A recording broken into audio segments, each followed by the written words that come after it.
બીડીનો ધુમાડાથી મૂછો આવી થઈ ગઈ તો અંદર જે ધુમાડો જાય તો ફેફસા કેવા થઈ ગયા હશે, અને એનાથી નુકસાની, પછી કફ થાય, કેટલું બધું થાય. તો શરીર બચે છે. વ્યસન મુક્ત થઈએ તો એનાથી શરીર બચે છે. ત્રીજો ફાયદો શું થાય? વ્યસન મુક્ત થઈએ તો ત્રીજો ફાયદો આપણા સંસ્કાર બચે છે. તમે ખાતા હોય, કોઈ વડીલ ખાતા હોય તો પછી એમને જોઈ અને નાનો દીકરો હોય એ ખાય, એ ખાવા શીખે કે ચાલો દાદા કે પપ્પા રોજ ખાય છે તો આપણે ટેસ્ટ તો કરીએ કે શું છે, રોજ શું કરે છે, આ હું ખાઈ કેવું લાગે એવું ચાખે તો ખરા. કા પછી દાદા કે પપ્પા શું કરે, એને લેવા મોકલે કે અહીંયા તો વાડી વિસ્તાર બહુ મળતું નહીં, પણ ગામમાં જાય ત્યારે લઈ આવે કે લેવા મોકલે કે ચલો ભાઈ લઈ આવો તમે. હવે બાળક લેવા માટે જે રોજ લઈને આપે એટલે એને વિચાર તો આવે ને કે રોજ હર બાપુજી આ લઈને ખાઈ ચરું છે, હું એક દડો ટ્રાય તો કરી. એટલે રસ્તામાં આવતો આવતો એક ટુકડો કોરો હોય ને એ ચાખે. હવે કોરો થોડોક તમાકવાળો ભીનો થયો હોય ને એટલે એમ થોડોક ચક્કર જેવા આવે પહેલી વાર એને, પછી બીજી વાર ભીનો એમ કરતા કરતા ટેવ પડી જાય ને પછી રોજની ટેવ પડી જાય. એટલે સંસ્કાર બચે. જો આપણે મૂકી દઈએ તો આ સંસ્કાર એનામાં આવે નહીં. એટલે અમે સંતો ઘણી વાર કહે છે કે તમે વારસામાં એને મકાન આપજો, જમીન આપજો, બધું આપજો. કદાચ એ ન આપી શકીએ તો એની મેતઈ ઊભું કરશે, પણ વ્યસન તો વારસામાં આપતા જ નહીં. વ્યસન તો વારસામાં આપતા જ નહીં. આપણને જોઈને એ ના શીખવો જોઈએ ખાતા, એ આપણી મોટી સેવા છે. એટલે વ્યસન છે એનાથી આટલી મોટી બરબાદી છે. કદાચ ચલો બધાને કંઈ એવું થતું નથી, પણ વ્યસન કરતા હોય એને કંઈક પ્રોબ્લેમ થયો નાની ઉંમરમાં, અને થાય છે, નથી થતો એવું નથી, થાય છે. કેટલા બધાને પ્રોબ્લેમ થાય છે નાની ઉંમરમાં. 35 વર્ષની ઉંમરમાં પ્રોબ્લેમ થયો કંઈક ને ભગવાનની કૃપા ન થઈ ને કંઈ કેન્સર બેન્સર નીકળ્યું. હવે એટલી ઉંમરમાં કેન્સરનો કોઈ દવા નથી, કોઈ કંટ્રોલ નથી. એને કંઈક થઈ ગયું, ઘરના એના પત્ની દુઃખી, નાનો છોકરો હોય એ દુઃખી, એના માતા પિતાની ઉંમર થઈ ગઈ એ દુઃખી. તો આવા કેટલા બધા પ્રસંગો છે. એટલે આપણે ત્યાં વ્યસન મુક્તિની એક ફિલ્મ છે, મુક્તાનંદ શો આપણો, તમે ઘણા બધા જોયો હશે. એ મુક્તાનંદ શોમાં જે પ્રસંગ મૂકવામાં આવ્યો છે ને એ બનેલો પ્રસંગ છે, સિંહોરનો, રાવજીભાઈ પટેલનો બનેલો પ્રસંગ છે. અને એ પ્રસંગ બન્યો એના ઉપરથી આપણે આ ફિલ્મ ઉતારી છે. માતા પિતા, દીકરો હોય, એકનો એક દીકરો 26-27 વર્ષની ઉંમરે ધામમાં ગયો. હવે માતા પિતાનું કોણ, એના જુવાન પત્ની હશે એનું કોણ, નાનો બાળક હતો એનું કોણ. એટલે વ્યસન છે એ આપણને એમ દેખાતું નથી, પણ ધીમું ઝેર છે, ધીમું ઝેર છે. એટલે આપણે બધાએ પ્રયત્ન એ કરવાનો, નાનું મોટું વ્યસન હોય એને મૂકવાનો પ્રયત્ન કરવાનો. કે ચલો ભાઈ અત્યાર સુધી આપણને ખબર નહોતી, હવે આપણે સત્સંગમાં આવ્યા, ખબર પડી કે આવું કરવાનું હોય તો પ્રયત્ન કરવાનો કે ચલો ભાઈ ધીરે ધીરે આપણે આ વ્યસનમાં તમાકુ બીડી જે કંઈ હોય એ એક ઝાટકે બંધ થતું હોય ને તો સુરવીર, તો ભગવાનની મોટી દયા, ભગવાનની મોટી કૃપા. એ જે પૈસા બચે ને અમારે કંઈ લઈ જવા નથી. અને કદાચ તમે કોઈ ખાતા હોય તો એને કંઈ અમારે આપવાના પણ નથી, પણ એનાથી ને આપણા છોકરાને ભણવાની ફી નીકળી જાય, એનાથી એને બદામ લઈને ખવડાવવાની, જેથી કરી ભણવામાં સારી બુદ્ધિ આવે. કેટલા બધા હરિભક્તો આવા છે કે જેને ત્યાં આગળ વ્યસન મુક્ત થયા હોય અને પછી એમાંથી જે બચ્યા એના છોકરા ભણીને ખૂબ આગળ વધ્યા હોય, એવા પણ કેટલા બધા છે. એટલે આના ઉપર સંતો વાત કરે છે, પ્રમુખ સાંઈ મહારાજ, અને વર્તમાન કાળે મહંત સાંઈ મહારાજ પણ કહે છે કે આપણા જીવનની અંદર હવે સત્સંગની અંદર યોગમાં આવ્યા, આપણે સંતોના યોગમાં આવ્યા તો આવો એક ટ્રેડ પાડવાનો, એટલે કે એક નિયમ લેવાનો કે હવે આપણે ધીમે ધીમે આ વ્યસન અથવા તો એક ઝાટકે મુકાય તો સુરવીર થઈને મૂકી દેવાનું. તો આપણા પૈસા બચશે, સંસ્કાર બચશે અને શરીર બચશે. એટલે આપણે સત્સંગની અંદર જોડાયા તો એનો મોટો ફાયદો હોય છે. આજે જો આદિવાસી વિસ્તારની અંદર તમે જાઓ, આ બાજુ બધે ડાંગ ને આહવા ને બધા ધરમપુર વિસ્તારમાં, તો જે લોકો આદિવાસી હતા એ લોકો વ્યસન મુક્ત થઈ અને સત્સંગમાં આવ્યા, એને કોઈ દિવસ પાકા મકાન હોય જ નહીં. આજે એ લોકોને પાકા મકાન થયા. એ લોકો કહે છે કે અમે સત્સંગમાં આવ્યા, અમારા પૈસા બચ્યા એટલે અમારા મકાન થયા. એ પ્રમુખ સમાજની મોટી કૃપા છે. આવા તો કેટલા બધા હરિભક્તો છે. ત્યાં આગળ હિંમતનગર બાજુ જોઈએ તો પોશીના તાલુકો છે, પોશીના તાલુકાની અંદર તો ત્યાં આગળ આપણા પેલા રેશમા ભાઈ ને વાલિયા અને રેશમા પારઘી ને આ બધા આદિવાસી એટલા ભયંકર લૂંટારા તો બધા, પણ આજે સત્સંગની અંદર આવ્યા ને તો એના જીવન સુખી બની ગયા. એટલે સત્સંગનો મોટો પ્રતાપ આ છે. એટલે આવા ગુરુના સંગથી ને આપણે સત્સંગ કરવાનો છે. આપણી મેતે આપણે કરીએ એમાં કંઈ ફાયદો નથી, પણ આવા ગુરુ પ્રમુખ સાંઈ મહારાજ, મહંત સાંઈ મહારાજની આજ્ઞાથીને કરવાનો છે. એની આજ્ઞાથીને આપણે સત્સંગમાં જોડાઈને આપણે સત્સંગ કરીએ તો ઓટોમેટિક આપણા જીવનની અંદર સુખ, શાંતિ, સગવડ બધું ઓટોમેટિક આવે. એટલે જીવનની અંદર એક તો આ વ્યસન મુક્ત, બીજું કે આપણે બધા કંઠી તો ઘણા બધાને આપણે પહેરાવી છે અને બધા કંઠીમાં પહેરે પણ છે. પણ એની સાથે સાથે જો કદાચ આપણને સમય ના મળે પૂજાનો, તો એની સાથે સાથે માળાનો નિયમ લેવાનો કે રોજ સવારે આપણે ભગવાનની મૂર્તિ આગળ ઊભા રહી અને એક માળા કરવાની. ભગવાનને આપણે યાદ કરીને ભગવાનનું નામ લેતા લેતા એક માળા ફેરવીએ. કપાળમાં ચાંદલો કરવાનો, ચાંદલા કંકુનો ચાંદલો કરવાનો, કારણ કે આપણે હવે ભગવાનના આશરે ગયા છે. ભગવાનના આશરે ગયા એટલે નિયમ ધર્મનો, આપણે જે સ્વામિનારાયણ સંપ્રદાય છે એ નિયમ ધર્મનો સંપ્રદાય છે, નિયમથી ને ઉજળો છે. આજે આપણે દુનિયાના 63 દેશોની અંદર આપણો સત્સંગ છે આખી દુનિયામાં, અને 1800 કરતા વધારે મંદિરો છે. તો એ બધા જ નિયમ ધર્મ સાથે સંતો હરિભક્તો બધા જીવે છે, એટલે જીવંત સત્સંગ છે, નિયમ ધર્મનો સત્સંગ. ત્યાં સેલવાસ વિસ્તારની અંદર જ્યારે શરૂઆતમાં સત્સંગ થયો એના 8, 10, 15 વર્ષ થયા, અને પછી ત્યાં આગળ એક પત્રકાર, એ પોતે હરીન્દ્રભાઈ મહેતા, એ પોતે ત્યાં આગળ તપાસ કરવા માટે ગયા. હવે એમને ખબર પડી એ તો ગુજરાતના બહુ મોટા સાક્ષર છે, એટલે કે પત્રકાર છે અને લેખક પણ હતા. તો એ ત્યાં આગળ ગયા અને એમને કીધું કે મારે તમારા જે ગામડાઓની અંદર સત્સંગ થયો ને એ સત્સંગમાં ઘરો જોવા જવા છે કે એમાં કેવો સુધારો થયો છે. તો એમને કીધું કે લિસ્ટ આપો, એટલે લિસ્ટ આપ્યું. પછી એમાંથી એક ગામ પસંદ કર્યું, નાના પોંડા ગામ છે ત્યાં આગળ.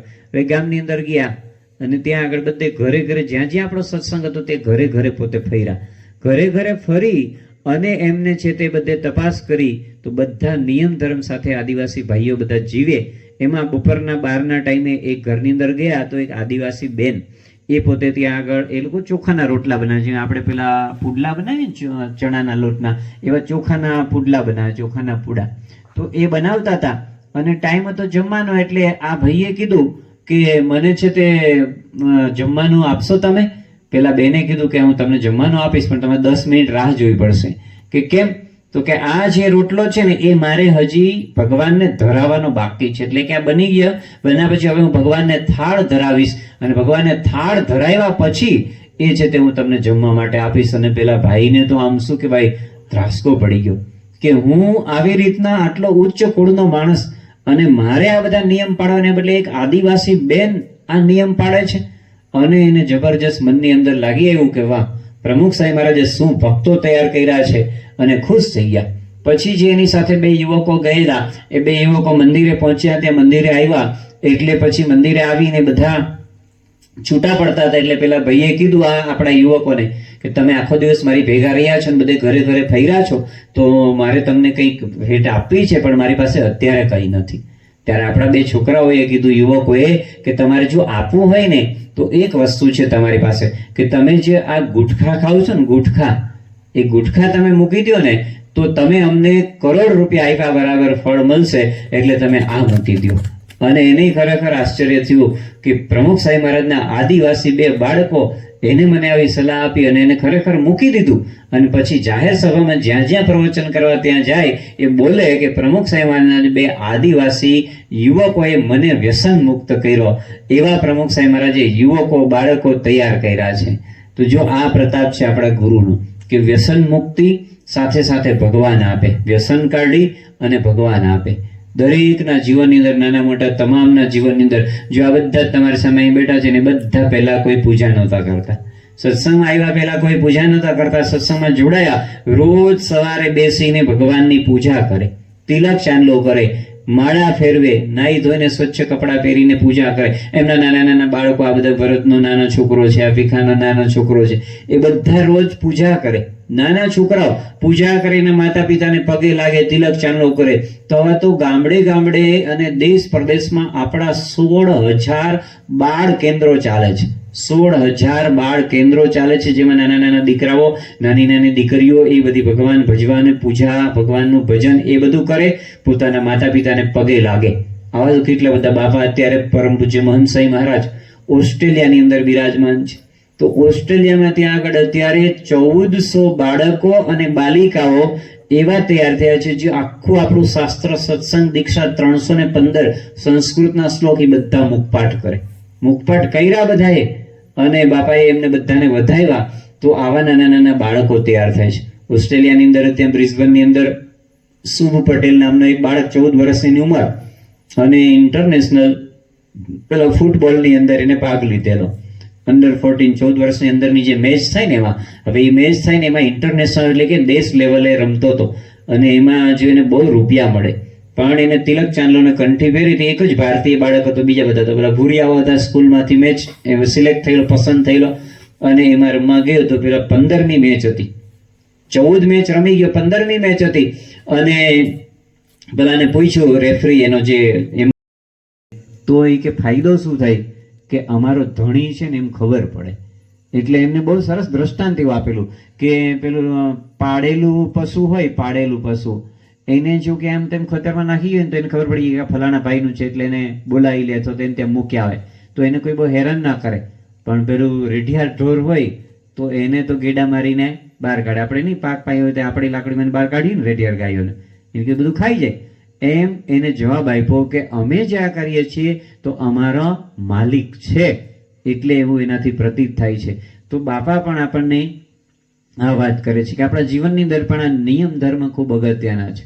એટલે સ્વામી આપણને સંતો જ્યારે આવે ત્યારે પહેલામાં પહેલી સ્વામિનારાયણની શરૂઆત ક્યાંથી થાય કે તિલક ચાંદલાથી થાય, સોરી વ્યસન મુક્તિથી. કે વ્યસન મુક્તિ કરે અને પછી એને કંઠી પહેરા ત્યારે સમજે કદાચ કોઈ બહુ હોય મનના થોડાક મોડા માણસો તો એક ઝાટકે ના મૂકી શકે કે ચાલ ભાઈ ધીરે ધીરે મૂકજે, પણ મૂકજે ખરો. જો વ્યસન મૂકી દે તો એનાથી ને ઘણો બધો ફાયદો થઈ જાય.